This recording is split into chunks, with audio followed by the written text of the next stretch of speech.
All right, so welcome to another video, and in this episode we're going to take a look at how we increase our chances of success within our blog network. Stay tuned, I'll share with you some insight. All right, so if you're trying to start a blog and you're trying to make income or money from it, it's very difficult to do right off the bat, right off the first blog that you do. And there's a lot of people out there that are trying to make some money on the side by creating a blog, or they're trying to replace their income full-time with their blog, but it's difficult to do. There's a lot of things that have to go your way to be able to make that successful. So if you look at kind of some of the things I've done over the past, and you can see there's a handful of different blogs that I have. Here's one right here, Traders Fly. I also have this Backstage Income one that you're watching, and we're building out my little nest egg as well. So you can see I have those few blogs there that are kind of going, and they're working, and some of them are growing a little bit faster than others, and others are just kind of in a slow cooker. It just depends how much time, energy, and effort you invest into it. But what I want to show you in this video is just really the whole concept behind really making it really work when it comes to a blog network, because a lot of people don't understand that. You know, most people when they start out is just the general world is they go ahead and they start kind of a blog network, and then they're looking for success or basically their win. And unfortunately, that's just not the way that it works out. It's kind of like, hey, we're going to start and we're going to go to finish. Unfortunately, the way that it kind of works out is that you have to think of it in terms of sequences, and it may take you about 5 blogs to really get it going. So let's say your trial or the amount of things you're doing is you start one blog, that kind of fails. You start a second blog, that kind of fails. A third, a fourth, a fifth, right? It takes multiple chances. And maybe by then this fourth one is actually doing kind of okay, and then the fifth one is kind of actually failing. So you don't know which one is really going to take off. So what you need to do is kind of look at it as a series. So if I start, let's say 5 blogs, and yes, it's kind of difficult to know when to start or stop or quit, and you start a handful of them, you have no clue or idea in this sequence or series which one is going to be successful. It might be your second one, it might be your 6th one, it might be your first one.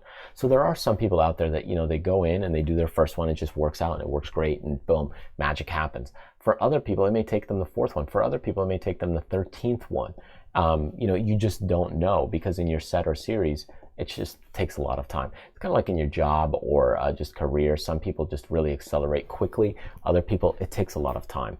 So I don't want you to get discouraged when you're looking at just building an income and trying to work within a blog, that, hey, you just got to keep pushing through, because sometimes you might not be in the right niche or space. That could be a huge problem, so you just can't push further. Other times the products you developed or the people you've targeted are not the right ones. So all of a sudden you have to scrap your products. Maybe the people you're working with or you're trying to attract are the wrong people. So that's why if you switch niches sometimes, like let's say you go to the second one, and now you try a second attempt at your second blog. Now you've got kind of a new niche, you're gonna have new products, you're gonna have new targets. So that sometimes works out. But you do have to recognize that sometimes, hey, maybe you are in the right niche, but the products you have are bad. So now you might need to work on, hey, the products need to be adjusted and tweaked, or maybe the pricing of them needs to be adjusted.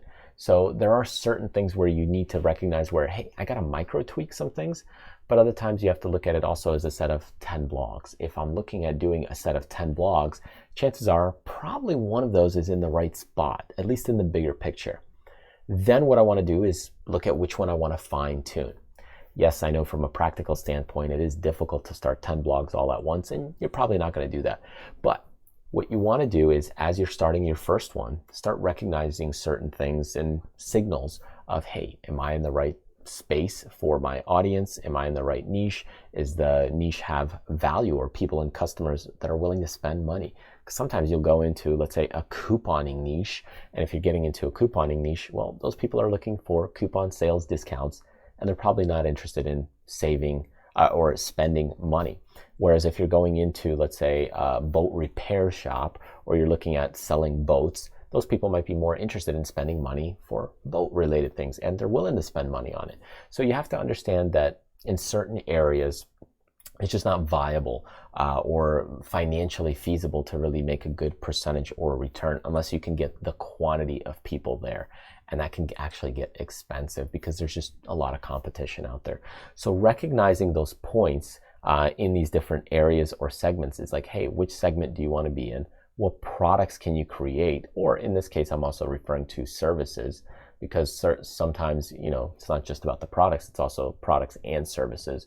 Who are the people that you're targeting? Is it the right people? And all these things really start adding up, and they kind of start building upon one another. So as you kind of look at this pyramid, let's say if you get all of these things lining up together, okay, then what you'll have is, a sale, and lots of sales and good sales, because all of these things start to build and increase your business, right? From the right bigger picture, the right niche, the right products, the right people, all of that starts to add up and allows your business to continue to grow. So I want you to start thinking about it in terms of a set or series of blogs. And that's how you make it much more successful, is that if you think, hey, I'm going to just create one, it's going to work, and I'm going to push through, it may or may not happen. Sometimes it can if you're really pushing things through, but other times you have to experiment and just like totally scrap your products, or maybe try a different niche, or try 2 or 3 of them and see which one starts taking off kind of first. And that's kind of what you're looking for, is like, where's the momentum? What are the things that are moving? What are the things that are getting you sales or results or the traffic? And then what you can do is expand on that. So I hope that helps, gives you some insight and things to walk away from, so that way you could think about it more in a positive way, because it's not just about, I'm just going to make one and it's going to be successful. It's about really tweaking those things, sometimes dropping them off and coming back later to making them work, and trying new things and experimenting, see what's out there. So thank you so much for joining me. Hope you enjoyed this video. And if you did, feel free to grab some freebies that we have on our website as well. And remember to join us on our podcast or YouTube channel if you're joining us just by audio. Thanks again, and I'll see you next time.